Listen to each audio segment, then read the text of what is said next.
దానికి గల కారణాలను తప్పకుండా నమోదు చేసేలా ప్రభుత్వం చర్యలు చేపడుతుంది. పెండింగ్ లో ఉన్న ధరణి దరఖాస్తులను తక్షణం పరిష్కరించాలని కలెక్టర్లకు ఆదేశాలు ఇచ్చాం. భూ సమస్యల పరిష్కారానికి సరికొత్త సమగ్ర చట్టాన్ని తీసుకురావాలని ప్రజా ప్రభుత్వం భావిస్తున్నది. నేరం రూపం మార్చుకుంది. సైబర్ నేరాలు, డ్రగ్స్ మహమ్మారి సమాజాన్ని పట్టి పీడిస్తున్నాయి. ఈ నేరాల వల్ల వ్యక్తులు కాదు, మొత్తం జాతే నిర్వీర్యమయ్యే ప్రమాదం పొంచి ఉంది. ఇది ఆందోళనకరమైన అంశం. మన పిల్లల భవిష్యత్తుకు సంబంధించిన విషయం. అందుకే రాష్ట్రంలో డ్రగ్స్ మాట వినపడకూడదని, కనపడకూడదని కఠినమైన నిర్ణయాలను మా ప్రభుత్వం తీసుకుంటున్నది. డ్రగ్స్ నియంత్రణ నివారణకు జీరో టాలరెన్స్ పద్ధతిని మా ప్రభుత్వం అనుసరిస్తున్నది. తెలంగాణ మాదక ద్రవ్య నిరోధక సంస్థ టీజీ న్యాప్ బలోపేతం చేశాం. సైబర్ మోసాలు, నేరాల బారిన పడిన వారికి సత్వర సహాయం అందించేందుకు 1930 పేరుతో 24 గంటలు పనిచేసే కాల్ సెంటర్ని ఏర్పాటు చేశాం. రాష్ట్రంలో విద్యా వ్యవస్థను మెరుగుపరచడానికి త్వరలో విద్యా కమిషన్ను ఏర్పాటు చేయాలని మా ప్రభుత్వం నిర్ణయించింది. అంగన్వాడీలను ప్రీ ప్రైమరీ స్కూల్స్గా మార్చబోతున్నాం.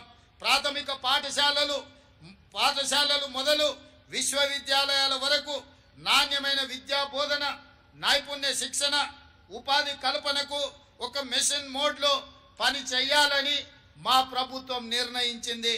పాఠశాలలు తెరిచిన రోజే పిల్లలందరికీ యూనిఫారాలు, పాఠ్య పుస్తకాలను అందజేశాం. అమ్మ ఆదర్శ పాఠశాలల ద్వారా మౌలిక వసతులు కల్పిస్తున్నాం. 65 ప్రభుత్వ ఐటీఐలను టాటా సంస్థ సహకారంతో నైపుణ్య కేంద్రాలుగా మారుస్తున్నాం.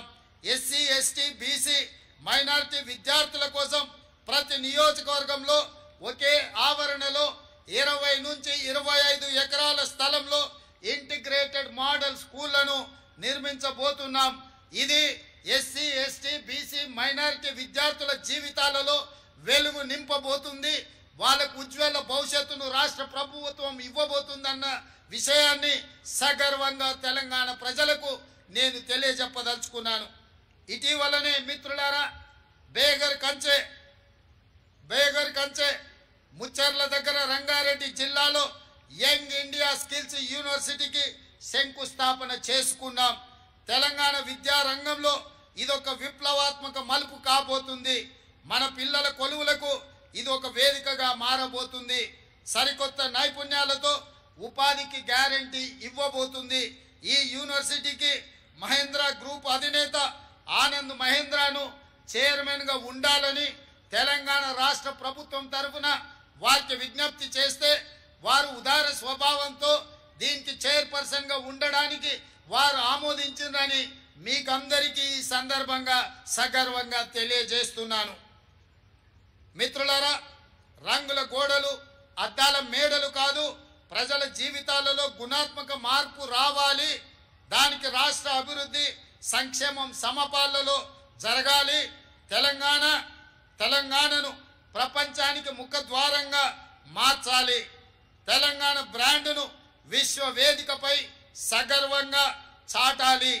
అందుకే ఇటీవలే మన రాష్ట్రానికి పెట్టుబడుల సాధన కోసం నేను సహచర మంత్రివర్యులు శ్రీధర్ బాబు గారు కలిసి అమెరికాలో పర్యటించాం. అంతర్జాతీయ దిగ్గజ సంస్థల అధినేతలు, ప్రతినిధులతో భేటీ అయ్యాం. తెలంగాణ పెట్టుబడులను, అవకాశాలను వివరించాం. ఫ్యూచర్ స్టేట్గా తెలంగాణను వారికి పరిచయం చేశాం. బేగర్ కంచె వద్ద శంకుస్థాపన చేసుకున్న 4th city, Musi river front, regional ring road నిర్మాణం, అంతర్జాతీయ మౌలిక సదుపాయాలు, మెట్రో విస్తరణ తదితర ఆలోచనలు వారితో పంచుకున్నాం.